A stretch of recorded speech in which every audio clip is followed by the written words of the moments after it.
Fíjate, a mí me parece penoso que con tantos problemas que tiene el país, que cuando tú recorras Venezuela ves una pobreza crítica, es una pobreza que es sorprendente y que es dolorosa, sobre todo en una nación que viene de obtener ingentes recursos a consecuencia de la venta del petróleo, que hoy en día está mermado, pero que la verdad es que durante 16 años hemos tenido récord en ingresos petroleros. No, los más grandes de la Los más historia grandes de la republicana historia. venezolana. Y entonces tú ves, por ejemplo, nosotros estuvimos en Barinas hace unos días, cómo lamentablemente, y lo vimos a las 11:30, 12 de la noche, mujeres haciendo cola desde esa hora para pasar toda la noche en las afueras de una farmacia y poder comprar pañales.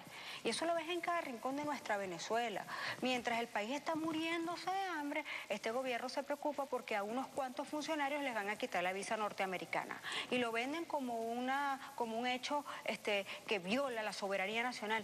Nadie duda de que nuestra patria es soberana, de que nosotros debemos tener una nación soberana. Ahora, los funcionarios públicos no son soberanos para violar los derechos humanos.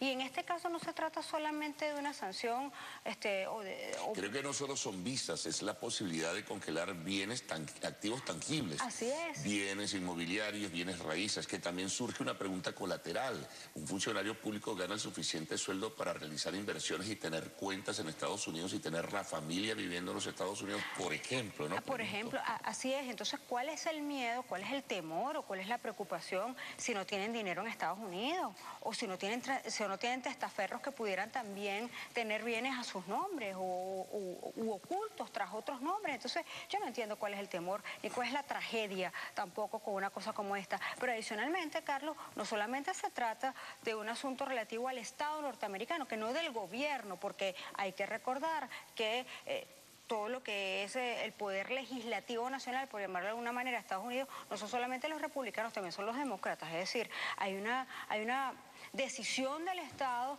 de no permitir el ingreso a su país a personas que son violadoras de derechos humanos, punto. Pero también ha hablado la ONU. La ONU ha dicho, en Venezuela se violan los derechos humanos, nosotros exigimos libertad para los presos políticos, para Leopoldo, para Enzo Escarano, para Salvatore Luqueze, para Ceballos y para el resto de los presos políticos. En Venezuela hay 100. También ha hablado el gobierno español. Ahora, el gobierno ha tratado de vincular esto, ¿no? Lo de las sanciones del Congreso de los Estados Unidos con la prisión de algunas personas, entre ellas Leopoldo López. Y fue muy gruesa la expresión que utilizó Maduro para referirse a Leopoldo López. En este caso lo calificó de asesino, sin nombrarlo con nombre y apellido, para decir la presión no va a hacer posible que nosotros, algo así, vayamos a liberar al asesino. Que de paso es el presidente pronunciándose, el presidente del Ejecutivo, sobre un asunto que es de carácter judicial. Y no es la primera vez que ocurre, lamentablemente, en Venezuela, y por eso nosotros tenemos tantos años denunciando la prisión política en el país. Hay que recordar a Hugo Chávez diciendo: Manuel Rosales vas preso, activo la operación Manuel Rosales vas preso, y hoy Manuel está en el exilio. O hay que recordar también al propio Chávez condenando a María Lourdes Afiuni a 30 años de prisión. Hoy Nicolás Maduro, haciendo lo propio, confiesa que Leopoldo es un preso del Ejecutivo Nacional y no un preso del Poder Judicial. A ver, también lo es el Poder Judicial, pero esto es la confesión de que es un preso político, así como, te repito, el resto de los 99 presos políticos. De tal modo que en un país donde la prisión política, donde la tortura, donde los tratos crueles, inhumanos y degradantes contra los presos políticos, pero también contra los presos comunes, son una realidad. Donde, por ejemplo, ya la Comisión Interamericana de Derechos Humanos ha solicitado explicaciones sobre lo que está ocurriendo en Uribana y no hay ninguna. Entonces, hay violación de derechos humanos en el país, pero también hay violación de derechos humanos de lo cotidiano. La Declaración Universal de Derechos Humanos establece que tenemos derecho a la calidad de vida. Y si tú pasas 3 y 4 horas haciendo cola para comprar harina, para comprar pañales, para comprar leche, para comprar detergente, para comprar jabón, tanto para lavar la ropa como de higiene personal, entonces no hay forma que tú tengas calidad de vida. En ese marco, en ese contexto, cuando tampoco ganas lo suficiente, se están violando tus derechos laborales. Ahora, el gobierno ha tratado de vincular a la oposición, a la dirigencia política, con la acción que por su lado toma el Congreso de los Estados Unidos, que puede estar detrás de esa entremezcla que sugiere el gobierno. Pero imagínate tú cómo se puede pretender que la oposición está feliz con lo que ha ocurrido. Bueno, pero por mi parte, en lo que a mí respecta, nosotros nunca vamos a amparar a violadores de derechos humanos, vengan de donde vengan. Entonces, cualquier decisión de cualquier Estado soberano, porque la soberanía no solamente de aquí, el resto de los países del mundo también son soberanos, y soberanamente un Estado decide, aquí no entran violadores de derechos humanos, y si hay violadores de derechos humanos que tengan bienes en mi país, nosotros vamos a investigar de dónde vienen, eso es una decisión soberana de ese gobierno.